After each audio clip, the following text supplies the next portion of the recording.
Good morning friends, have a wonderful day ಅಂತ ಹೇಳ್ತಾ welcome back to my channel. It's day 2 of my vacation. ನಮ್ಮ ಅಂಬಾರಿನ ಹತ್ತಿ morning ನ ಫ್ರೆಶ್ ಸ್ಟಾರ್ಟ್ ಮಾಡೋಣ ಅಂತ ಹೊರಟಿವಿ. ಹಾಗೆ ದಾರಿಯಲ್ಲಿ ಒಬ್ರು ಚಿಪ್ಪಕಲ್ ಮಾರ್ತಾ ಇದ್ರು. ಹೇಗೂ ತುಂಬಾ ಡೇಸ್ ಆಯ್ತು ತಿಂದಿ ಅಂತ ಇವತ್ತಿನ ಊಟಕ್ಕೆ ಅದನ್ನೇ ತಗೊಂಡೋದೆ. ಆಮೇಲೆ ಒಂದು ಕ್ವಿಕ್ ಔಟಿಂಗ್ ಗೆ ರೆಡಿ ಆದೆ. ನನ್ನ ಫ್ರೆಂಡ್ ನನ್ನನ್ನ ರ್ಯಾಪಿಡೋ ವಾಲೆ ಭಯ್ಯ ತರ ಪಿಕ್ ಮಾಡ್ದ. ಏನೇ ಶೋಶ್ ಇರ್ಲಿ ಹೆಲ್ಮೆಟ್ ನ ಮಾತ್ರ ಬರಿಬೇಕು.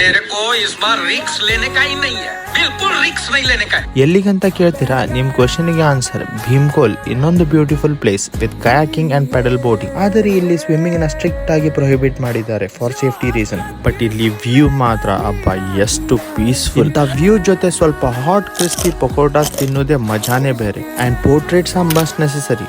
ಬಟ್ ಮಳೆಗಾಲ ಹೇಳೋಕ್ ಬರಲ್ಲ ಯಾವಾಗ ಮಳೆ ಬರ್ತದಂತ. ಅಂಡ್ ಆಸ್ ವಿ ಎಕ್ಸ್ಪೆಕ್ಟೆಡ್ ಮಳೆ ಸ್ಟಾರ್ಟ್ ಆಗೋಯ್ತು. ಬೇಗನೆ ಎಲ್ಲ ಪ್ಯಾಕ್ ಮಾಡಿ ಮನೆಗೆ ಹೊರಟು. With heart full of gratitude ಇವತ್ತಿನ ಡೇನ ಹೀಗೆ ಎಂಡ್ ಮಾಡಿದ್ವಿ. ನನ್ನ ವೆಕೇಶನ್ ಡೇ 2 ವಂಡರ್ಫುಲ್ ಆಗಿತ್ತು. ನಿಮ್ದು ಕೂಡ ಚೆನ್ನಾಗಿತ್ತಂತ ಅನ್ಕೋತಾ ನಾಳೆ ಸಿಗೋಣ ಮತ್ತೊಂದು ವಿಡಿಯೋ ಜೊತೆ.